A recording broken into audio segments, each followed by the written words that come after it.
Le Seigneur nous accueille. Entrez, entrez tels que vous êtes. N'éteignez pas vos colères, ne taisez pas vos angoisses, n'éteignez pas votre enthousiasme, car le Seigneur reçoit nos révoltes. Il se glisse sous nos accablements. C'est lui qui ranime notre joie. Amen.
Quelle joie de vous retrouver.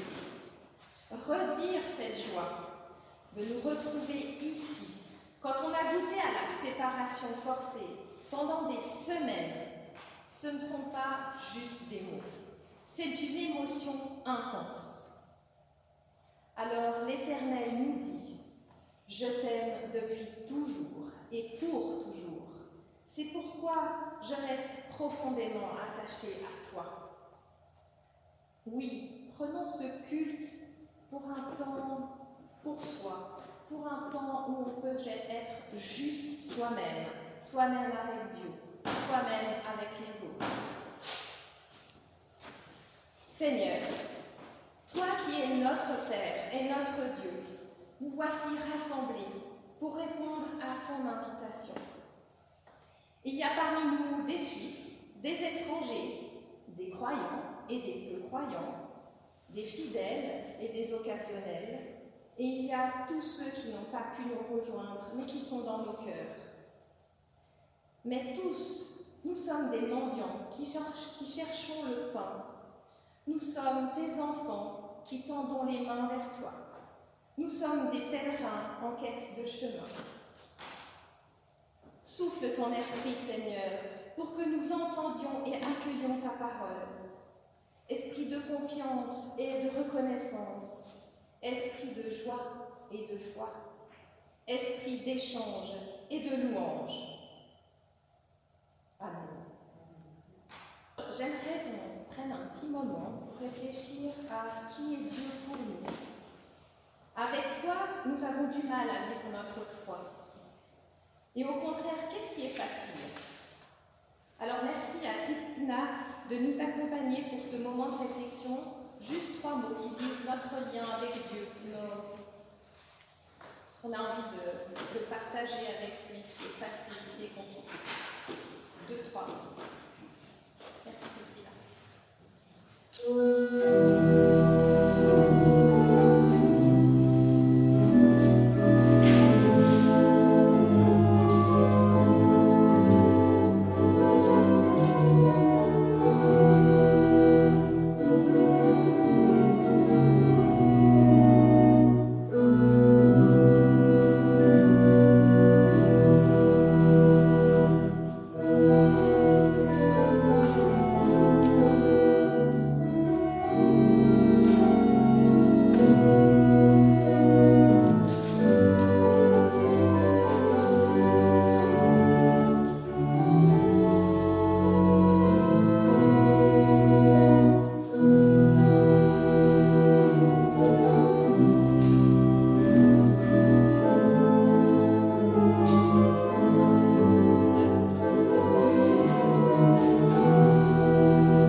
demandé, Maman, qu'est-ce que cette eau dont on entend tellement parler?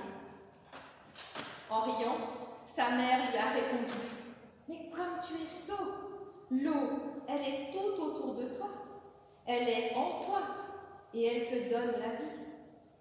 Va un peu sur la terre et reste-y un moment. Alors, tu découvriras ce qu'est l'eau. Un jour, un homme est allé voir un sage et lui a demandé, toi qui es sage, réponds à ma question. Qui est ce Dieu dont on entend tellement parler? Je vous invite à vous lever pour ceux qui le font. Père, pardonne notre surdité, notre cécité, notre insensibilité devant toutes les marques de ta présence et de ta grâce en nous et autour de nous. Ouvre nos oreilles, guéris notre regard, redresse notre raisonnement, apprends-nous la foi. Apprends-nous à te reconnaître comme celui qui est autour de nous, qui est en nous et qui donne la vie. Apprends-nous à te connaître, à te reconnaître dans l'ordinaire de nos journées, dans le quotidien de notre temps, dans l'aujourd'hui de notre rencontre. Amen.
Nous prions.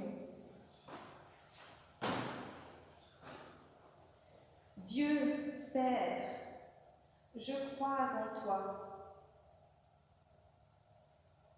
Je m'attache à toi,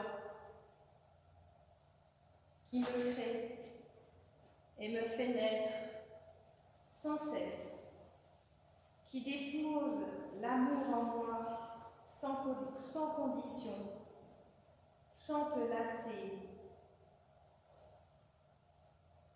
Je te crois capable de l'impossible, me réconcilier avec moi-même, avec toi et avec les autres, au-delà des échecs, des conflits, des ombres, des tristesses, pour me faire éclore à la responsabilité. Christ, mon frère, je crois en toi, qui me fait confiance, sans douter, qui touche en moi tout ce qui est de l'humain, la quête de soi, la vulnérabilité, la joie, le besoin d'être aimé. Je te crois capable de l'impossible, me permettre de me dépasser par-delà les barrières, les préjugés, les résistances, les compromis, me permettre, au-delà de la croix, de renouer avec la vie de Dieu. Esprit Saint, je t'appelle, toi, la force de Dieu, le souffle de Dieu, pour ranimer la vie en moi, en nous, pour faire des croyants une communauté en mouvement. Esprit Saint, je crois en toi, qui me lie à Dieu, signe de vérité, brûlure d'amour, force de Dieu au jour le jour, force de Dieu au dernier jour. Amen. Avant la lecture des textes de ce matin, j'aimerais attirer votre attention sur les sens sensibles que Jésus cherche à mettre en éveil dans son dialogue avec Nicodème. Je remercie Bernard pour la lecture des textes. Je vous invite à la prière. Seigneur, sur la piste de notre vie, nous avons besoin de points de repère. Que la lecture de ta parole nous fournisse les signes visibles sur cette route, à l'exemple du Christ. Seigneur, nous voulons être entre tes mains, comme l'argile dans les mains du potier. Donne-nous ton esprit, ouvre nos cœurs, et que ta parole nous façonne à l'image de ton Fils Jésus-Christ, notre Seigneur. Amen. Nous lisons d'abord l'Évangile dans Jean 3, les versets 1 à 8. Parmi les pharisiens, il y a un homme appelé Nicodème. C'est un chef juif. Il vint trouver Jésus de nuit. Il lui dit, « Maître, nous savons que Dieu t'a envoyé pour nous enseigner. Personne ne peut faire les signes étonnants que tu fais si Dieu n'est pas avec lui. » Jésus lui répondit, « En vérité, je te le dis, personne ne peut voir le royaume de Dieu s'il ne naît pas d'en haut. » Nicodème dit à Jésus, « Comment est-ce que quelqu'un peut naître quand il est vieux? Est-ce qu'il peut retourner dans le ventre de sa mère et naître une deuxième fois? » Jésus répondit, « En vérité, je te le dis, personne ne peut entrer dans le royaume de Dieu s'il ne naît pas d'eau et d'esprit. Ce qui est né de parents humains est humain. Ce qui est né de l'esprit appartient à l'esprit. Ne sois pas étonné parce que je t'ai dit, il est nécessaire pour vous tous de naître d'en haut. Le vent souffle où il veut, et tu entends le bruit qu'il fait. Mais tu ne sais pas d'où il vient ni où il va. C'est la même chose pour tous ceux qui sont nés de l'esprit. Louange à toi, ô Christ.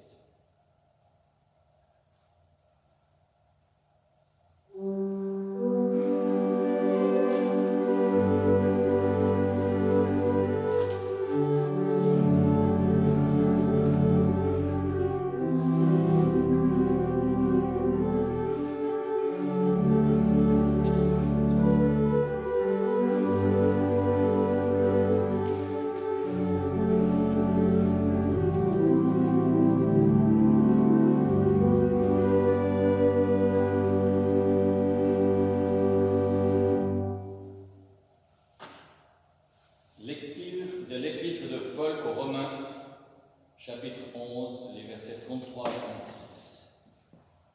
Dieu est vraiment grand. Sa sagesse et ses pensées sont vraiment très profondes. Personne ne peut connaître ses décisions. Personne ne peut comprendre ses projets. Les livres saints disent à ce sujet, « Qui connaît la pensée du Seigneur? Qui peut lui donner des conseils? Ou encore, qui lui a donné quelque chose le premier pour que Dieu lui donne à son tour? Oui, tout vient de lui. Tout existe par lui et pour lui. À Dieu la gloire pour toujours. Amen.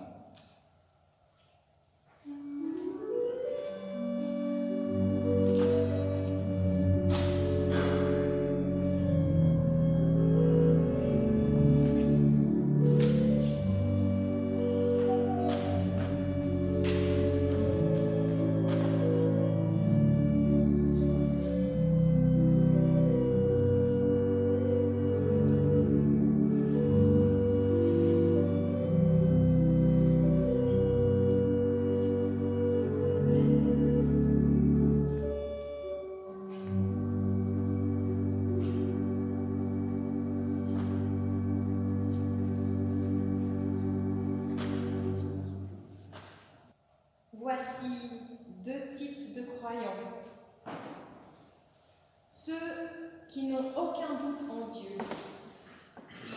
Je suis toujours impressionnée par la foi de certaines personnes, une foi qui semble inébranlable malgré les incidents de la vie. Cette foi qui ressemble à celle de Paul dans ces quelques versets de la lettre aux Romains. Leur confiance en Dieu est totale. Ils savent qu'ils ne comprennent pas tout, qu'ils ne maîtrisent pas la vie, mais que Dieu sait. Et ils lui font confiance, quoi qu'il puisse arriver. Cette foi fait aussi peur à certains. C'est de la folie, c'est insensé. Avoir la foi de Paul semble impossible. Je ne sais pas pour vous, mais ma foi, elle n'est pas aussi entière que la sienne. Il m'arrive de douter, de me fâcher contre Dieu, de lui dire « Mais pourquoi tu laisses faire ceci ?» ou « Mais pourquoi je dois affronter cela ?» Je peste, j'enrage contre ce qui me semble injuste.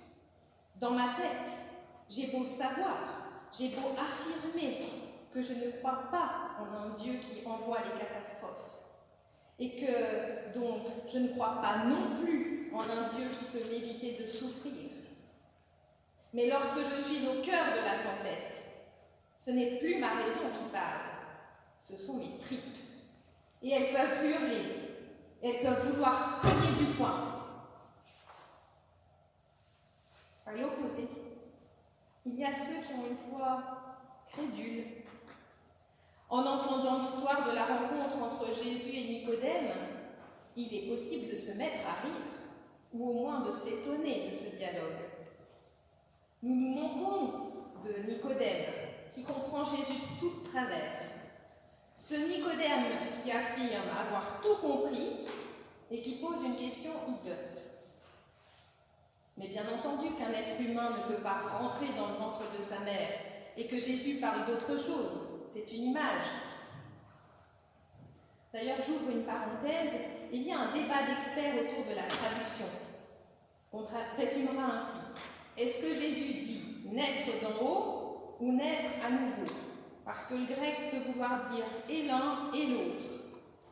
Et les chercheurs se demandent si à l'époque de Jésus, ces deux sens cohabitaient déjà ou pas. Enfin bref, même sans ce dilemme de haut niveau, la question de Nicodème reste stupéfiante de non-sens. Fin de la parenthèse. Voilà, nous avons donc deux types de croyants apparemment très différents. Et nous, que savons-nous de la vie ? Nous sommes remplis de certitudes. Enfin, j'imagine. Il y a des choses dont nous sommes sûrs et certains. Ce que je suis, ce que je crois, qui est Dieu pour moi, les projets et les rêves que j'ai pour demain, dans 5 ans, dans 10 ans. Et c'est rassurant de savoir de quoi et vers quoi nous nous dirigeons. Car nous pouvons planifier les choses, anticiper les difficultés, nous y préparer. Mais nous ne savons pas grand-chose dans l'absolu. Que dit Jésus à ce sujet ? Le vent souffle où il veut, et tu entends le bruit qu'il fait, mais tu ne sais pas d'où il vient, ni où il va. Et effectivement, à bien y réfléchir, nous ne savons presque rien. Nous savons que nous sommes nés, ce que nous avons déjà vécu, par où nous sommes passés pour en être là où nous en sommes aujourd'hui. Pour le futur, nos convictions, il faut bien l'admettre, ne sont que des rêves, des projets. Aucune certitude que cela n'arrive vraiment, comme nous l'avons prévu. La seule chose dont nous sommes certains dans l'avenir, tout comme tout être vivant, c'est que notre vie terrestre aura une fin. Nous allons mourir. Mais pour nous, chrétiens, cette perspective ne devrait pas forcément être inquiétante. Même si, je vous l'accorde, nous aimerions que ça se passe assez loin et dans de bonnes conditions. Il y a effectivement une autre perspective pour nous les croyants. Je crois même que si cela est déjà présent dans les paroles du Christ à Nicodème, c'est dans les mots de Paul que la perspective chrétienne est plus lisible. La confession de foi de Paul, dans la lecture d'aujourd'hui, voudrait nous faire comprendre à quel point la sagesse et les plans de Dieu dépassent largement notre compréhension et notre temps humain. Tout vient de lui, tout existe par lui et pour lui. Bon, je vous l'accorde, c'est pas si clair, c'est encore un peu obscur. Je pense que c'est dans Marion Muller-Collard que j'ai compris un petit peu ça. Rien n'est dû, tout est donné. En fait, la vie est un cadeau que Dieu nous offre et elle a plusieurs dimensions. Et Jésus nous invite à ressentir plutôt que raisonner. Dieu nous offre la vie sur terre. Chaque naissance est une surprise, un miracle né de rencontres au pluriel, celle des parents et des parents des parents, et ainsi de suite depuis longtemps. J'aurais pu ne pas naître, car mon père et ma mère auraient pu ne pas exister ou mourir avant que je sois engendrée. Chacune et chacun de nous ici est un miracle. Alors, je me demande si lorsque Jésus parle de voir le royaume de Dieu, il n'y a pas ici un début de réponse à ceux qui cherchent à nous le montrer, nous faire comprendre avec les yeux de notre esprit ou de notre esprit du cœur que chacune de nos vies est un miracle. Et ne trouvez-vous pas que de percevoir, d'effleurer cette réalité est tout simplement vertigineux? Et il y a aussi un don de la vie au ciel. Et quand j'ai vu ça, j'ai trouvé encore plus vertigineux de me dire que Nicodème avait certainement touché du doigt la signification du fait de naître d'en haut. Et si, lorsque Jésus dit « entrer dans le royaume de Dieu », c'était effectivement, comme disent les chrétiens orthodoxes, naître au ciel. Et donc Nicodème, qui ne comprend pas comment on peut entrer une seconde fois dans le ventre de sa mère, est proche de la vérité, comme lui signifie le Amen de Jésus, c'est-à-dire le royaume de Dieu serait comme le ventre d'une mère, un cocon protecteur et parfait. Notre mort devient un passage vers une nouvelle naissance. En tout cas, Jésus nous invite à ouvrir nos sens plutôt que notre raison pour percevoir l'esprit. Voir, entrer ou toucher. Et enfin, entendre, dit-il à Nicodème. Donc, oser ressentir ce qui nous est impensable, immaîtrisable, incompréhensible, indicible. Ressentir pour pouvoir s'ancrer en Dieu. Ce qu'énonce Jésus n'est pas simple. Croire et s'abandonner au souffle de Dieu, ce n'est pas facile. Un jour, on peut être comme Paul, et un autre comme Nicodème, et peut-être même parfois encore pire, douter jusqu'à perdre la foi. Mais nous ne devons pas désespérer de n'être pas toujours comme Paul. Et même si nous étions à la fois Paul et Nicodème, car ils ont quelque chose en commun, être pharisiens et convertis à Christ. Avant de devenir cet apôtre si rempli de sagesse, Paul a été comme Nicodème. Nos textes sont finalement pris à deux moments très différents de leur chemin de foi, deux moments de ces existences. Et nous-mêmes passons par différents moments de proximité ou de distance avec Dieu. Nous ne maîtrisons pas plus que le vent cette distance, cette proximité, ce lien. Parvenir à rester ouvert à la relation avec Dieu grâce à nos sensations, comme Jésus invite Nicodème à le faire, c'est démultiplier la possibilité de rester en lien avec Dieu, en restant ouvert à nos émotions, en essayant de les discerner, en les acceptant, en les vivant pleinement. Oser s'abandonner à Dieu C'est accepter de ne pas tout pouvoir contrôler et maîtriser. C'est savoir qu'il nous aime tels que nous sommes, que la mort et la résurrection du Christ nous a rendus libres de vivre tels que nous sommes, devant lui et avec les autres, que nous pouvons accepter notre vulnérabilité, notre condition d'humain, car la mort et le péché comme limite sont abolis. Réussir ce saut de ne plus raisonner sa foi. Plonger dans l'émotion de la relation à Dieu, c'est en quelque sorte avoir Dieu pour ancre. Non pas un ancrage fixe dans un port, mais une ancre flottante qui nous empêche de dériver et de divaguer lorsque nous sommes ballottés par la vie et ses tempêtes. Une ancre qui est là, avec nous, dans tous les moments de la vie et qui nous retient, nous protège, nous rassure. Nous sommes à la fois le bateau et le marin. Nous pouvons naviguer, vivre pleinement notre vie, tenter de nous diriger où le marin souhaiterait, résister aux vagues tempétueuses grâce à notre ancre.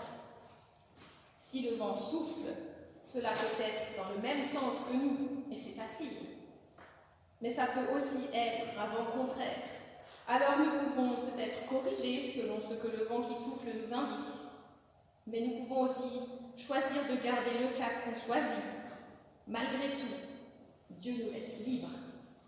Mais comme une ancre, il reste attaché à notre bateau pour l'aider, le soutenir, quoi qu'il arrive, quelles que soient nos décisions, dès que le marin en a besoin, et même avant que le marin le sache, Dieu est là. Amen.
lever.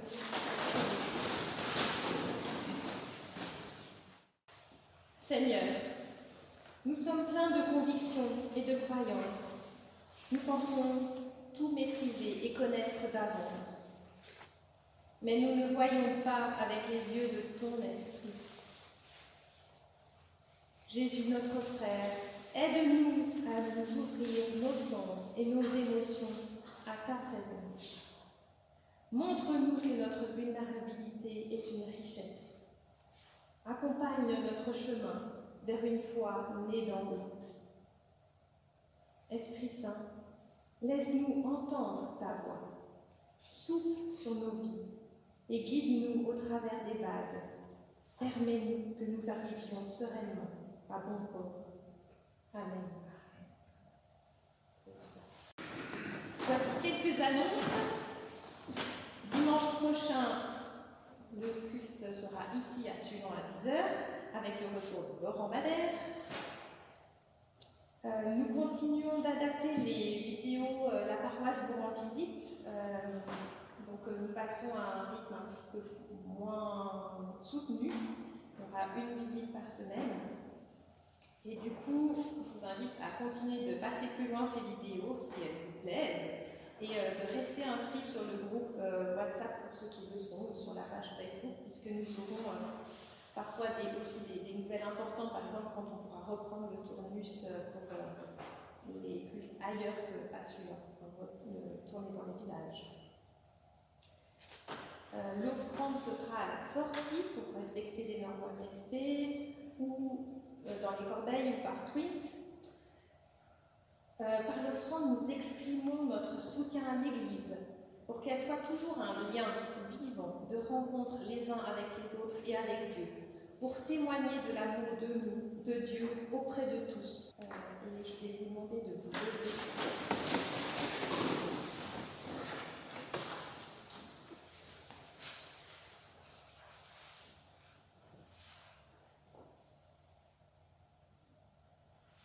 Nous prions pour notre communauté. Souffle créateur, toi qui ne te laisses pas enfermer dans nos mots, à la fois Père, Frère et Esprit, si mystérieux et si proche, tu prends soin de nous comme une mère de ses enfants. Nous continuons de nous inquiéter pour nos proches et pour ceux qui prennent soin d'eux et de nous. Notre communauté continue quotidiennement de prier pour les personnes qui nous sont confiées et dont nous allons maintenant entendre les noms. Céline et sa famille, Sophie, Pierre-Alain, Jacqueline, Gertrude, Philippe, Françoise, Maurice, Geneviève, Ursula, Nicole et sa famille, Gilles, Daniel, son fils et sa belle-fille, Serge, Pauline, Sandrine, la famille Pagola, Michel et sa famille, Annette et Francis, Denise, Laurent, Mélissa, Dory, Lydie, Eliane et la famille de Monique, et Nelly. Ensemble, nous rassemblons nos prières, les noms de tous ceux que nous n'avons pas entendus et que nous souhaitons garder dans nos cœurs et te remettre. Nous les rassemblons dans la prière que Jésus nous a enseignée. Nous te disons, notre Père, qui es aux cieux, que ton nom soit sanctifié, que ton règne vienne, que ta volonté soit faite sur la terre comme au ciel. Donne-nous aujourd'hui notre pain de ce jour. Pardonne-nous nos offenses, comme nous pardonnons aussi à ceux qui nous ont offensés. Et ne nous laisse pas entrer en tentation, mais délivre-nous du mal. Car c'est à toi qu'appartiennent le règne, la puissance et la gloire, pour les siècles des siècles. Amen.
Merci. Je vous invite à vous lever pour la bénédiction.